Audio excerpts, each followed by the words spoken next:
Welcome, everybody, to day 3 of Save Your Photos Week. And this is a critically important topic, how to digitize your photos. So we're thrilled to have 2 experts here that will be guiding you through that. In the meantime, my name is Kathy Nelson. I'm the CEO and founder of the Photo Managers. And we started Save Your Photos Month over 8 years ago as a way to help people be prepared before disasters strike.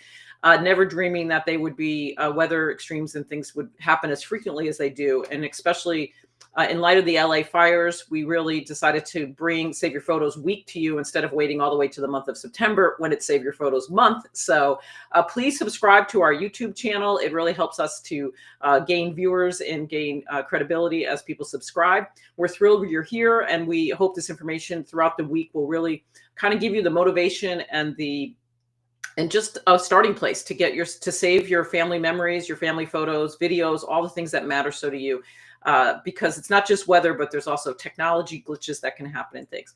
So let me introduce to you right now, Lisa. She comes to you from Central California, and she'll give a little bit more about her background, but she is a marine scientist, as well as a photo manager, a lover of stories and photos. She's been a member of the Photo Managers for over 3 years, and she loves helping families organize and manage their family photos and then turn them into all sorts of different things. So Lisa, I'll let you take it from here and tell everybody about yourself and let you jump in and get started.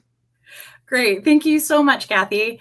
I want to thank each and every one of you for taking time out on a Sunday afternoon to tune in to day 3 of Save Your Photo Week.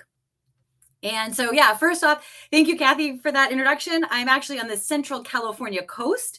I'm in the county of Santa Cruz, which is a little coastal community just south of San Francisco. And I've been here for quite a long time. I moved here to become a marine biologist. And so, about 2 decades worth of my time has been spent looking and annotating and analyzing video of the sea floor. So I do have a pretty strong background on all things digital when it comes to video and image files. I'm also a recovering scrapbooker, and sadly we lost a family member a couple years ago, and it put me in the role of being the default family archivist, which maybe many of you who are tuning in both now live and later on the recording can relate to. In the process of trying to find out all the right things and hopefully not the wrong things to do in preserving my family's legacy, I came across the Photo Managers. And so yes, 3 years later, Start Here is here to help families because you have to start somewhere. And so it helped me to embrace this amazing crossroads of both what my educational and professional background was, my love for stories, scrapbooking, and preservation. So, digitizing your photos like a pro. When I was asked to do this presentation, I was super stoked, and then I was super scared. This is a huge topic. So for those of you who are tuning in, know that there is something that you are all going to take away. This is not going to be nitty gritty. It's not going to be super technical. So for those who are curious, this is the place for you. For those who are wanting to know, the nitty gritty, I hope you still find something beneficial because, again, I just want to reiterate, this digitization is a huge topic, and you can go to thephotomanagers.org to find answers to questions I won't be able to get to. Know that there are many talks that are following mine in this coming week that'll also answer some of the bigger questions. And so, this is like the 10,000 view of what to do in prepping and then eventually digitizing. And I just also want to take a moment to thank Epson because they make our jobs as pros easier to digitize. So let's jump into it. This slide is not supposed to be a scare tactic, right? Again, mentioned, I am in California, so we have added a season, sadly, to our calendar. We have fire season, right? And now we have hurricanes, tornadoes, floods. These are the things, like Kathy mentioned, that really can keep some of us up at night. Personally, I am from Southern California. And when I got that phone call from my mom saying, well, I'm glad that everything is up with you, that gave me a moment to pause to think, I really have to put my client stuff aside and start digitizing my mom's, right? There's a lot to think about. And it's not just natural disasters. Kathy alluded to it, right? The blue screen of death. Even once we digitize everything, we need to make sure that we're taking the steps to preserve our most important assets, which are for many of us, our photos, because these are the stories. This is the one thing we are guaranteed to leave behind. So I'm going to jump right into it. What is the first thing you need to do? This is the fun part. You get to go on a treasure hunt. You want to find all your physical photos that you are going to do something with. So this is photos that are in albums, boxes, loose, crammed back in the back of desk drawers, in envelopes that may still have come from the original developer. And the one thing that oftentimes gets overlooked is our wall photos. We're so used to just having them be part of our home that when you are taking in the scope of your digitization process, you want to gather everything in one place, because this is going to give you an idea of how much time and energy and resources it's going to take you to do this process, right? Digitization is a big thing. So you need to know what you have. So again, I said, go on a treasure hunt in your home. I'd be remiss if I didn't mention, if you are currently storing your precious memories in garage, basements, or attics, if this space allows, please, please, please, paper does not like the swinging temperature changes of those non-controlled places, garage, basements, and attics. So if you have the space, move your precious memories indoors, because video files, film, they like their temperature comfortable. So you're going to gather everything, and if you can, we're just going to talk about the dining room table that's now going to be buried in all of your photos. So now you're looking at this huge pile, this huge collection.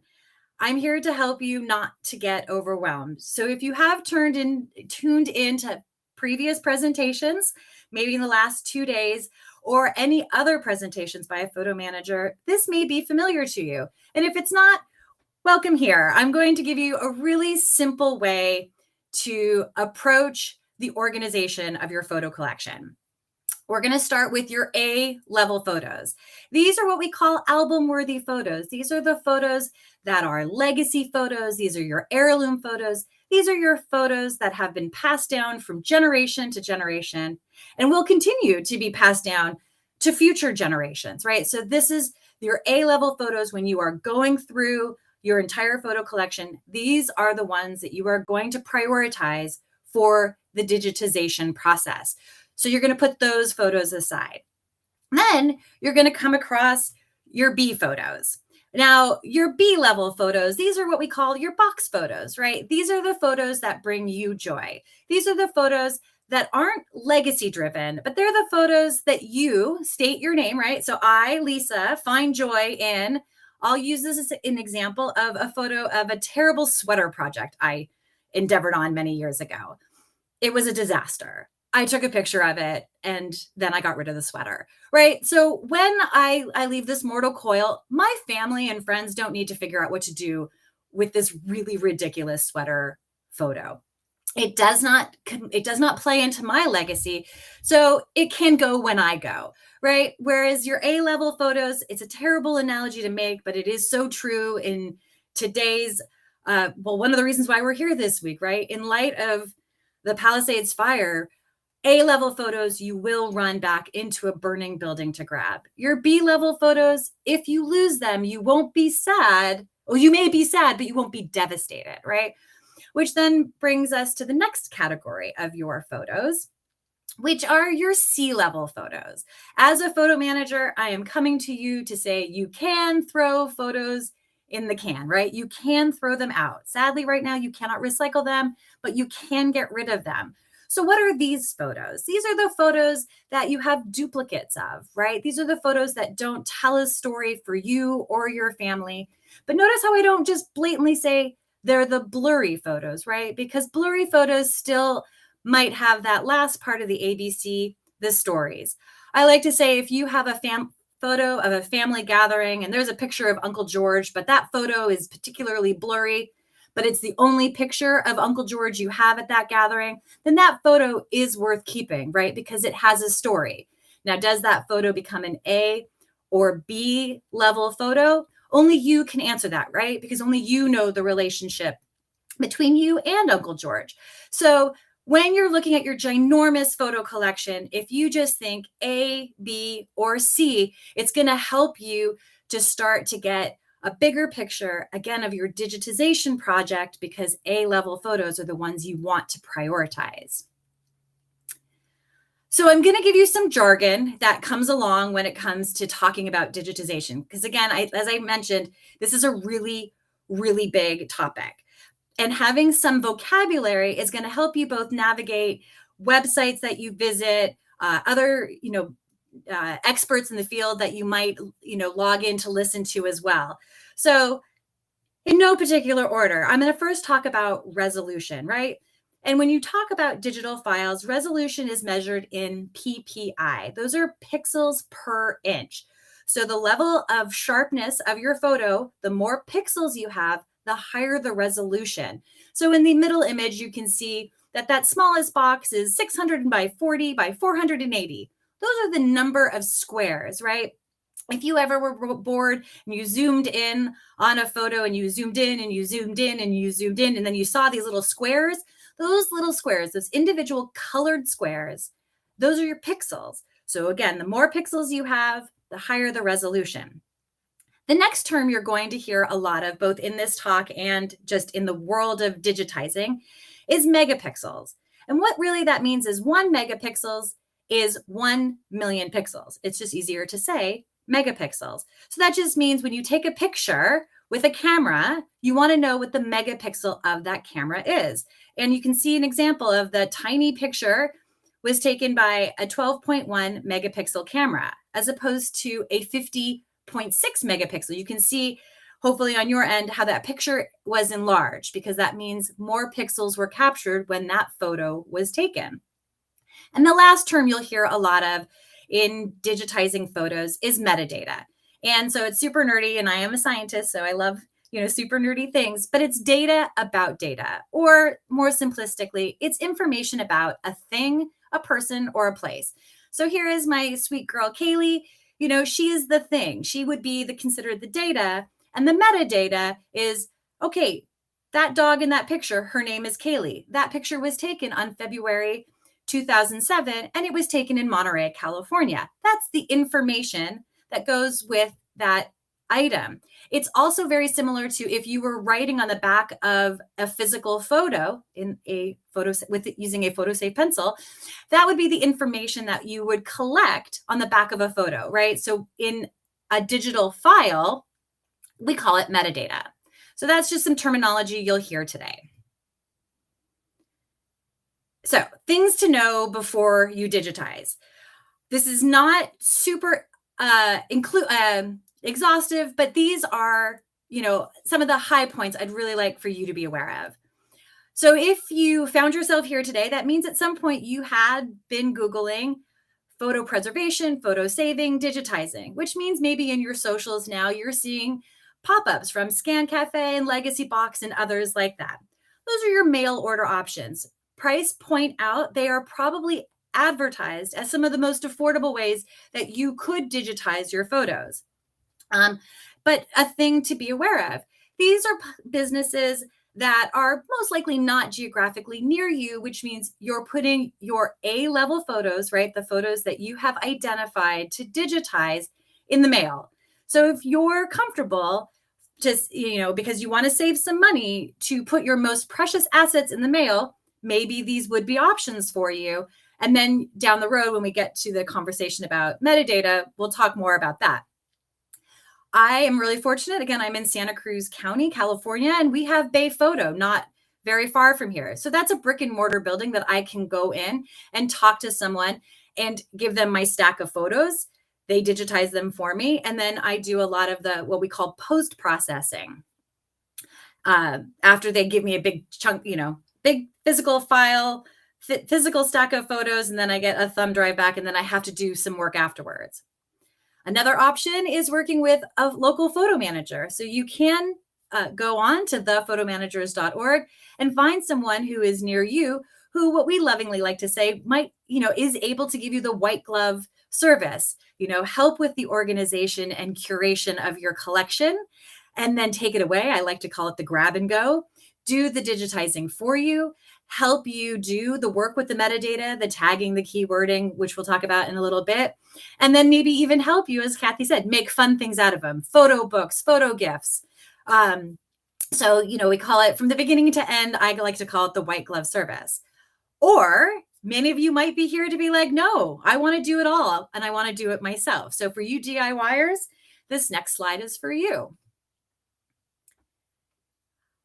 So I want you to be aware that for every photo, there is a good, better, and best option when it comes to scanners.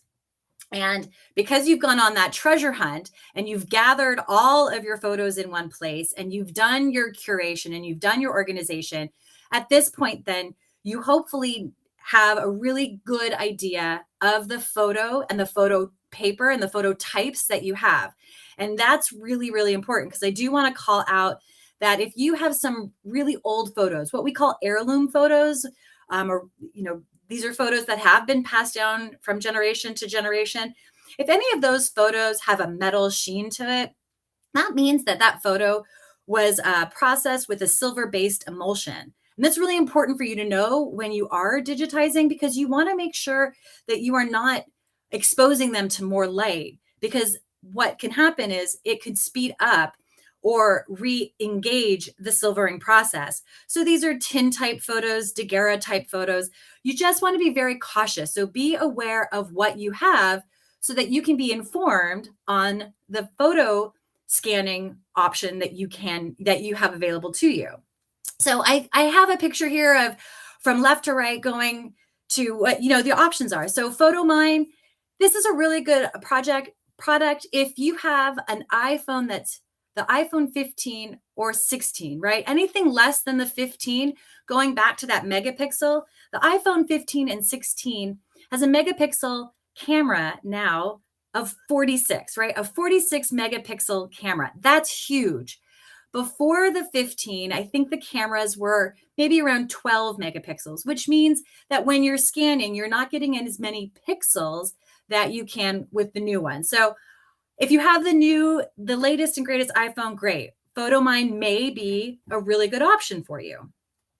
We're going to hear from Derek in a few minutes about our Epson scanners. So we have then we have the rapid scanner. Those are really good if you've got, photos that you've cleaned that are from, I'm going to give myself a location, right? Thrifty photos, Costco, Rite Aid, right? So they are the more currently developed photos, if you will. These are photos that are in really good physical shape that they can go through a rapid scanner.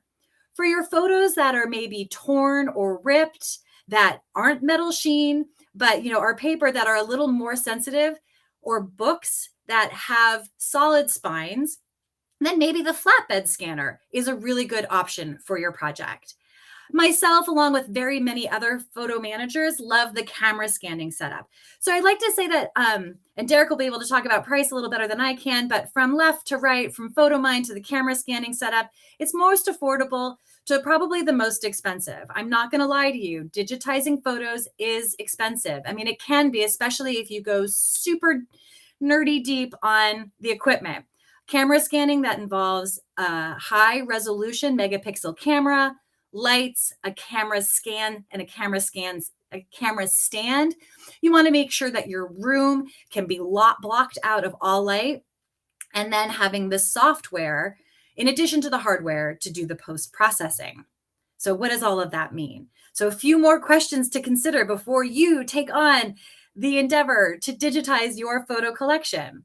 So the first question, do you need to digitize everything, right? That big pile that you got when you were treasure hunting? The answer is probably not, right? You want to focus on just at first digitizing your A category photos. Being aware of what scanner is best for your project. Again, making sure that you are looking closely at each of the photos that you are considering digitizing and making sure that you are choosing what's best for the photo. Do you know the minimum resolution that you should use when scanning? So again, there's that resolution. You want to make sure that you are taking a scan or a picture at the highest quality so that if wanted or needed to, you can replicate at the best image that you're going to get. So industry standard says if you are either A, working with one of these mail order or walk in brick and mortar stores, that you're asking for at least 600 PPI for photo. A lot of times when you look at some of these businesses, they will say, this is the price. And if you look really closely, sometimes the small print says 300 PPI. That's great for documents, not so good for photos. So be mindful of the PPI that you are selecting when you choose, if you're doing this yourself and you go to your settings and you do your drop down, 600 PPI is the minimum I would strongly recommend. You can always go higher. Just know that the higher you go, the slower the process is going to be. Something that you want to take into consideration when you're looking at that big treasure trove of photos. If you have a collection of 500 to 600 photos, if you went to 600, 700, or 1200 PPI, that's going to take time X. If you've got like 10,000 photos, or maybe realistically 5,600, take that into consideration. For slides, the industry standard is 2,600. And then I'm going to come and ask you, do you have the technical skills to do this digitization process on your own, right? And doing it right the first time? So only you can answer that question, but you want to really look into that. And then, do you have the software and hardware needed to take on the digitization process? And what are you willing to invest?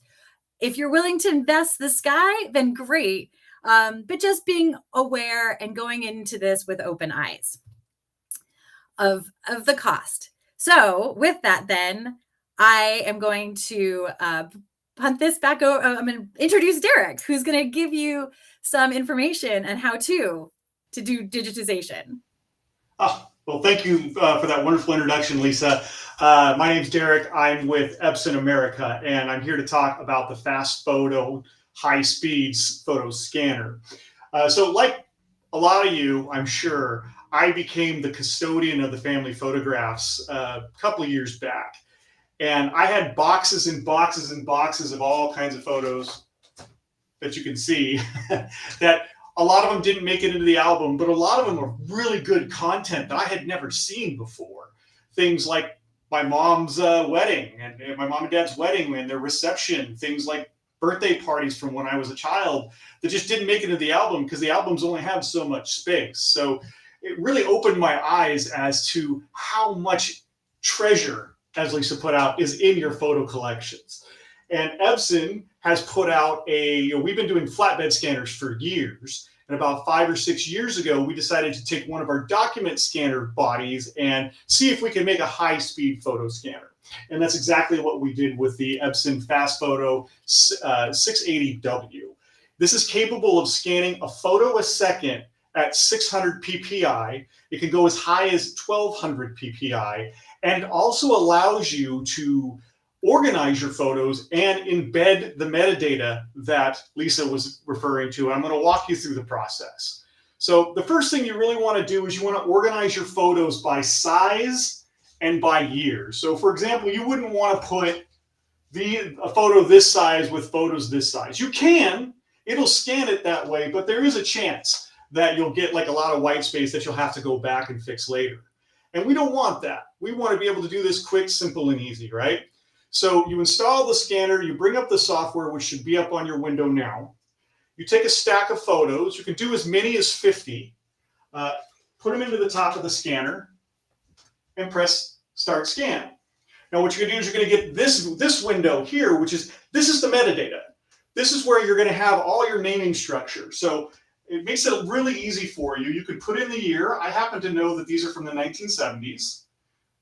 You could put in a month or a season. I know that these are August.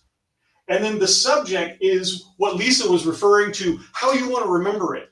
You could put in what it is, who it is, where the place is. The world is completely open to it because every time you scan a batch, it's going to create a folder with that name. And all that information is going to be embedded on every single digital photo, so you can search it later. So what we'll do is we'll start scanning. We're going to call this School Play, and we'll start scanning. After a brief moment of the software talking to the scanner, I want you to look at the scanner and see how fast it goes. Now, when I was doing this project a couple of years ago, I had 6,000 photos that I had to go through. I was able to scan 6,000 photos in about a day. If you took that to a service that's using a flatbed, you wouldn't get that back for weeks. So once you're done, you can continue to do more batches. Let's say you had 200 wedding photos in that same area. You could keep going. In this case, I'm going to say I'm done scanning. And it's going to process the photos. And then you get this photo album right from the beginning that shows you the picture, each individual picture. That's the original picture. It also gives you a color-corrected version of the photo that also removes red eye. That's how it looked when it came out of the photomat.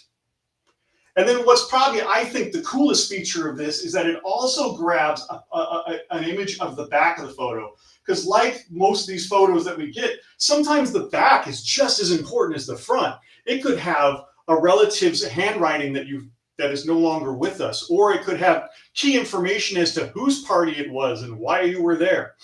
So as you can notice, if you can see it in the file, it has the original photo, you have a photo A and then a photo B. That way they all travel together. So if you ever have to move your photo archive, you don't have to figure out which is which and what goes with what. Additionally, all of this can be stored up on the cloud. So rather than having to create USB drives and hand them out to individual family members, you can just send them a link and they can download whatever photos they want. Lastly, I would want to show is that in the settings, you have a couple of options. And the big one here is the enhancements. So you can do a single photo, you can do the enhanced photo, you can have the enhanced photo overwrite the original photo you want, or you can do multiple copies. This is completely up to you and how much space that you have both on your PC and in your cloud, in your cloud network. This scanner has been out for, I want to say, 2.5 years now, and it's available at Epson.com store. If you're interested, I can say that they usually go for about $600, but right now they're running a sale where it's $529.99. For those of you who are in other regions outside the US, Canada, I saw someone from United Kingdom, you can go to your regional store. They will have them as well. Back to you, Lisa. Awesome. Thank you so much, Derek. It's always fun to see photos be scanned. That's the part. Right? It's always fun to watch our memories end up as digital files because we can do so much more with them. And Derek made a really good point about sharing. So if I could get my presentation back. Perfect. Thank you. Oh, we're just gonna. So remember your ABCs, your treasure hunt. Well, you're doing your treasure hunt first. You're going through your ABCs. We learned about jargon. Okay, there we go. So Derek touched on a really important step. So when after you've gathered your photos, you've curated your collection, and you've determined which ones you are going to digitize, and you've figured out how you are digitizing it, you want to be organized. This is really important for both recall and just being able to remember and use your memories. So I want to remind you and encourage you all to tune in tomorrow, because tomorrow is Save Your Photo Week continues, and tomorrow's topic, Monday, the 24th of March, is going to be about organizing. So I'm not going to spend too much time on this topic, but it is really important to think about before you start digitizing how you want your photos to be. Now, Derek did a great job and showed us how we can, start the metadata, starting the tagging, and putting the photos in the folders. So there is no wrong way when it comes to organizing and naming. There are best practices, right? Like always, if you can, starting with a year, because as a photo manager, some of the hardest things for us to do is to try to locate a photo in space and time, right? Sometimes we can do it by clothing. Sometimes a family member will be like, oh, I remembered I had that haircut in the mid 80s. So when you have the ability, either from information on the back of the photo, like Derek showed, or someone in the family remembers, putting the date down, and then maybe identifying the image with a location or a person's name. Whatever you choose, I really encourage you to be consistent. Work with how your brain works. So I'm going to continue with that example of my sweet Kaylee girl. So on the left, you see a collection of photos that are, digital files of Kaylee. And that's a hot mess over there. So when I'm digitizing, I want to make sure that I'm being mindful of how my brain works. So on the right side of this screen, you can see there are folders, right? And so when you're putting your digital files into your folders, you can be mindful of naming them as they go, and then dropping them in their locations. Because then next we're going to talk about how, let's see if I can move forward. There we go. Okay, there we go. Oh, okay, sorry. With the digitizing, my apologies. Things are happening. With the other thing to remember with the naming, in addition to tags and keywords, is really being mindful of how you're going to name, or AKA tag, your photos. It's really lovely to say this is mom and dad and me in Disneyland, but not everyone has the same mom and dad, and we are not me, right? So if I were to hold a physical photo and hand it to someone else and it said mom and me at Disneyland, unless I was handing that photo to my sister, her mom and dad have the same name, but even my sister, her name's Lauren, doesn't have the same name as me, Lisa. So being really mindful of once the photos are digitized and you are either naming them as they are being scanned, but more importantly, tagging them or giving keywords, it's going to help, because now you have these physical photos where once upon a time you'd be able to go to an album or a book and you can say, oh, I remember that family trip to Disneyland. And you can pull out the Disneyland book. So this is the same thing with tags and keywords, as well as the stories that go along with the photos. And here is just a small example of products that I personally love and use, and it makes it very easy for tagging: Lightroom Classic, Mylio, and SmugMug. Once you tag a photo, and I'm going to circle back to that example of, so let's say I have 63,000 photos in my photo collection, and a large portion of them are my dog Kaylee and me. But they're not all of Kaylee, they're not all of me, and they're not all at the beach. So I may tag a photo. I have all my photos tagged with me. I have all my photos of Kaylee tagged with her. And then I might have some keywords that say beach. So if I wanted to make a memory book of Kaylee, who is now sadly no longer with us, I could pull up using, these and more photo organizing software and say, okay, show me all the pictures in my collection that have a tag of Lisa and Kaylee and the keyword beach. So now this photo collection of upwards of 63,000 images is going to then show me maybe let's say 1,000 images that are Kaylee and me at the beach. So that's the importance of when you're digitizing, then what, right? What do you do with your photos? How do you bring up these memories, make books, make slideshows, right? The important part of accessing our photos. So I can't see any of you because I'm just talking at my computer screen, but I would usually say, with a show of hands, if I were in an in-person presentation, who here knows the difference between syncing and backing up? So some of you are nodding your head like, yes, I am aware of the difference of syncing and backing up. Some of you are like, I don't know, maybe. And then there are others who are probably listening to this saying, I have no idea what you're talking about.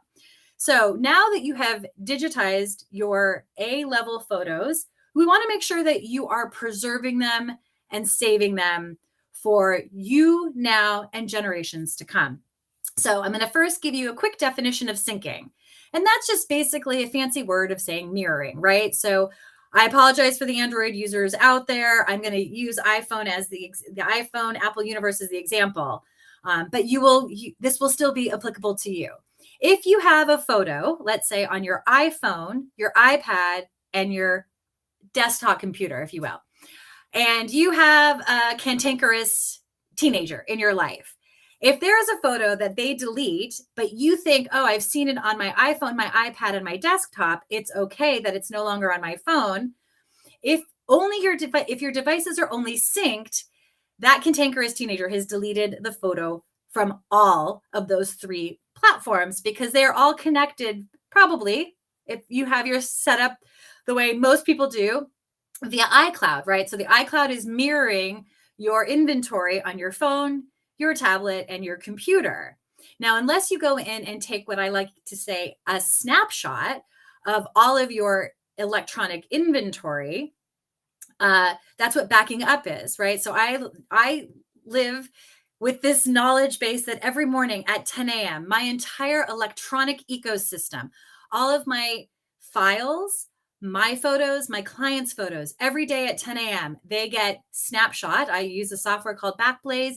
It gets uploaded to the cloud, and I know that I am backed up. This is important. Why and how?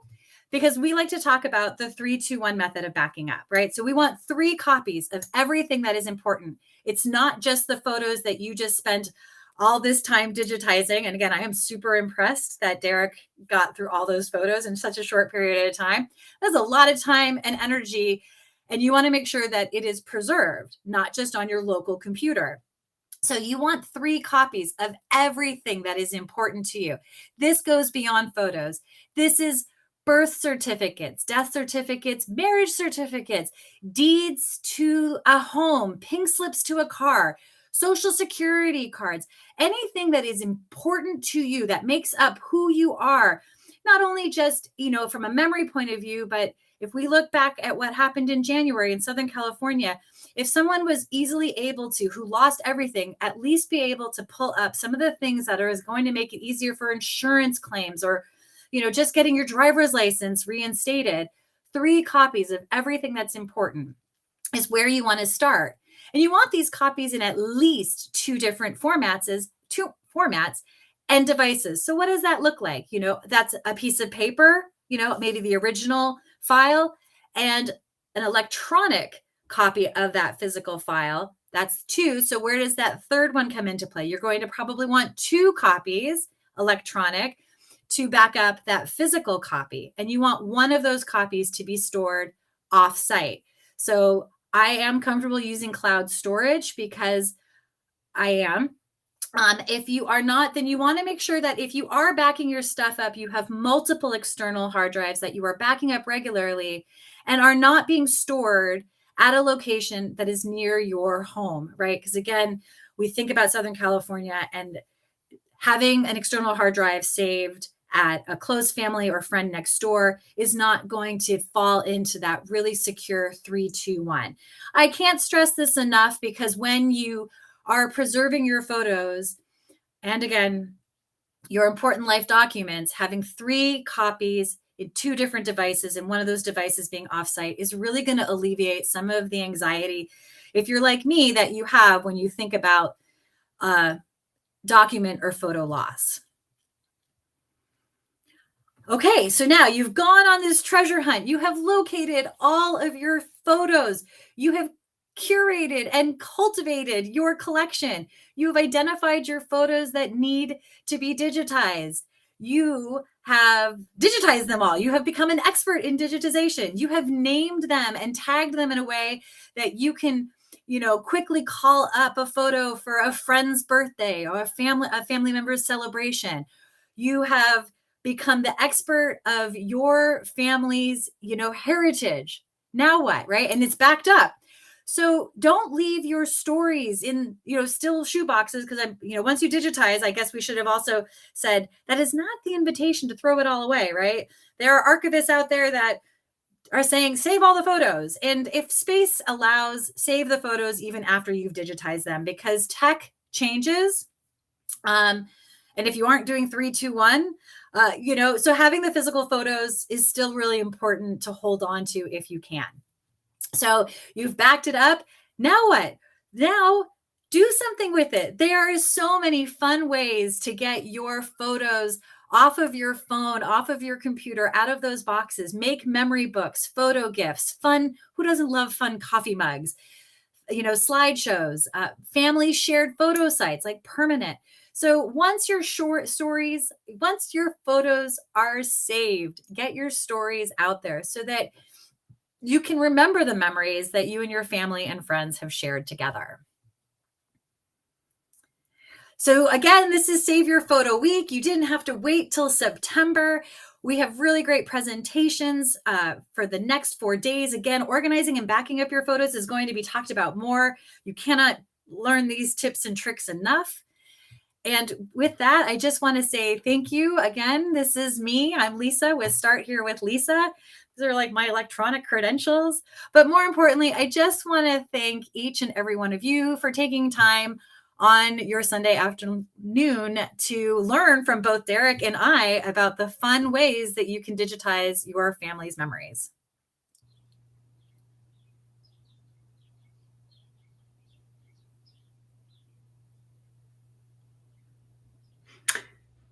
All right. Wow, Lisa, that was amazing. You covered a lot of material in a very short amount of time. Hopefully, I know I see a lot of great notes here. David mentioned that he's arrived late. But yes, the recording is available. This is on YouTube, so it will continue to always be here. So you can go back and rewatch this as many times as you want. Please subscribe to our channel. That's really important to us. Are we, Rebecca? Let's see. Are the questions going to come through, or we don't have too many questions at this point, right?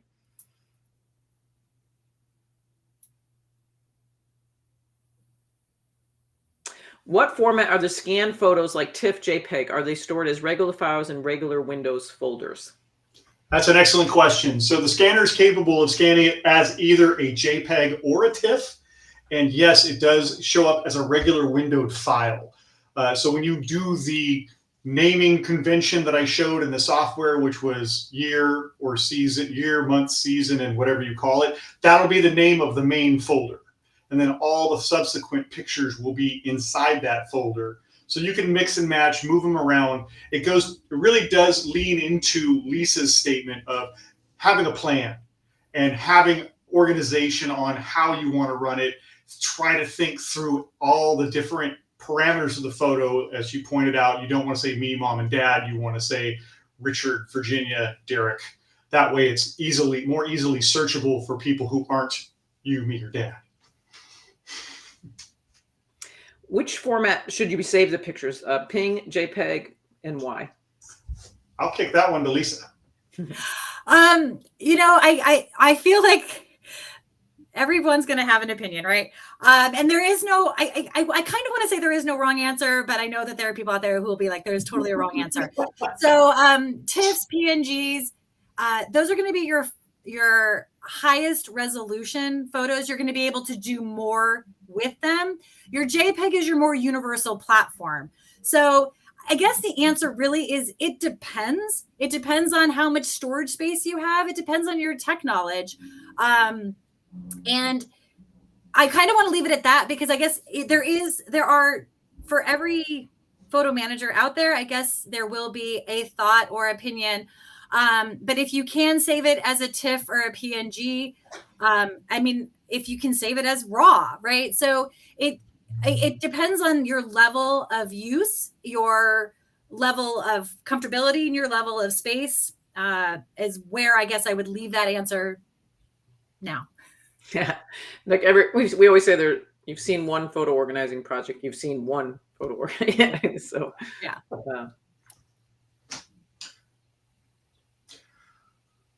I see a question from Mary. Is it Shutters about negatives? I can tell you from the physical side of scanning on negatives, you'll want to use a flatbed scanner to get the highest possible resolution. You would not want to use a product like Fast Photo. Won't accept slides or negatives. But beyond that, I know that there are some people who like to put liquid down so that they get a clearer image of both the slide or the negative. I would say, Lisa, do you have anything to add to that? Yeah, you can also, if you have the camera scan system set up, that you can also camera scan negatives, slides. What I personally love about camera scanning, now that I have my system set up, it's universal. There's so much you can do as opposed to what you can't do. Camera scanning can also scan memorabilia. So camera scanning I don't want to say it can do it all. I think it can do it all. You can do large format image capturing, memorabilia, slides, negatives. Again, it's a great way if you have daguerreotypes, tintypes, your metal sheen. I would absolutely say camera scanning is probably the safest way. Definitely do not put your metal sheened silver based photos on a flatbed scanner. Please, please, please do not do that. Talk to a professional. I cannot stress that one enough. Another thing on the camera scanning, I just wanted to mention that we have a course, maybe if Rebecca can't drop it in there, that is how to camera scan from start to finish. So it's definitely a learning curve, and there's a process to the equipment and things, but that has become quite a popular way for many people, especially the younger generation that's taking photos again on film using old digital SLR cameras, and then they scan those negatives and then share them on social media. There's a lot of questions here about what is the what type of scanner, what's the make and model? It's the I think it's the Epson Fast Photo. Yeah, it's the Epson Fast Photo, but it's FOTO because we like to be fun with our marketing. And it is the FF-680W is the model we demonstrated today. There is also a lesser, less expensive unit that is it's the FF-400W. I do not believe it can scan at 1200 DPI. I'd have to double check, but I think it's slightly slower. All right, we'll let you put these questions in order, Rebecca. We're kind of jumping ahead of her. How do you manage limited computer or cloud storage for your 600,000 images? That's go. Yeah, that's an excellent. I mean, so I want to say nowadays space is cheap. So I personally, I have a 2 terabyte computer that, because I also don't have video files, right? So videos then take it to a whole nother level, but space is cheap. And backing your photos up is important. So if you are starting this journey out, I would say you want to first off invest in a computer that has probably the largest storage space that you can afford. And then you want to buy a couple external hard drives to back that up. And then I know that I think I pay a little extra as I ratchet up for my I think Backblaze, it's a set amount, and then they prorate it for your smaller amounts that you go over. And to me, it is absolutely worth it, because to me, when I first got that phone call from my mom and she's like, well, I'm just glad you have all the photos. There was that moment of terror. Like, well, I'm really glad it's raining in on the Central California coast right now. Because don't tell her, not all the photos are digitized yet, but at least I know what is digitized. If something, from temperamental tech to a natural disaster were to hit the Central California coast, that's backed up. And so to me, space is cheap, pay for it. Yeah. For people who are doing it themselves, what is the least expensive route to get into scanning? Yeah, that's a good question. And I guess, time is money. So, and money is time. So if you were to invest on one of those like scanner types, either if you had a high quality megapixel smartphone and you could use PhotoMine, I would say that is probably the easiest way to get in to scanning, or just working your project in phases. To me, that would be the least expensive route. Maybe working with a professional and working in stages that is comfortable for you in your pocketbook, and maybe investing in one high quality type machine, one high quality flatbed scanner, rapid scanner, and then working with a pro. So meeting your, it's, Kathy may have a different answer for that, but I just think there is no wrong answer in like, I guess I hate this response to questions, but both in professional organizing and photo management, it depends. It depends on where you are, what your comfort level is. Like I said, those mail out places, they will probably be the most affordable way, but that's risky because. And also somebody mentioned here, and I know that's true, our library, check with your local library. A lot of libraries do have scanning set up in there, and they have, like, I know our local library does. So somebody just said they borrowed a fast photo scanner from their library. Yeah, just it's really important to just if you are doing it, like I know our local library has it too, but the highest resolution is 300 DPI. So now at least you've been informed on what the resolution is at the minimum you would want to do if you were spending the time doing it yourself. Because yeah, I thought that was a thing too, and I went to my local library and they are used to scanning documents. So just being informed is the best way for you to move forward in this process. All right. And let's see, I think this is a good question for Derek. I have a Kodak slide scanner. It doesn't come close remotely to scanning at 2600 PPI. What are your thoughts on that? Oh, well, I don't know anything about the Kodaks. Oh, I'm sorry. I'm looking at that. I should have realized you wouldn't know. Well, it's all right. But what I can tell you that is if you are, have a ton of slides, you probably should go towards Lisa's recommended camera setup. That would be, frankly, the highest quality and the fastest you're going to do it. I can tell you that you could use one of our 680W flatbeds for slides. You could usually do, I think it's 24 slides per scan. It's a great scan. It looks really good. But from a time versus money aspect, you have to then go in and break up each of the slides off of a single sheet. So you're taking one sheet and you're digitally slicing it into 24 smaller sheets. So realistically, it comes to, do you want to spend money and save time, or do you have a lot of time and don't want to spend a ton of money? There we go. Well, I think that was the last question that we had. And I think one important thing about these, a lot of great questions. Thank you so much, Derek and Lisa. You've done a great job. And it's hard to sometimes to answer questions on the fly. But I think what's really important is the value of the memories, right? So that's partly what, and so when and I think Lisa had some really good points about break it down into smaller, manageable chunks. I know a lot of people have they made the scrapbook albums and want them scanned, right? Because you can scan those 12 by 12 pages now with a camera scan and take those big, chunky, beautiful scrapbook albums that you made and get it down to a beautiful, small digital book that you can give to both your kids or multiple kids.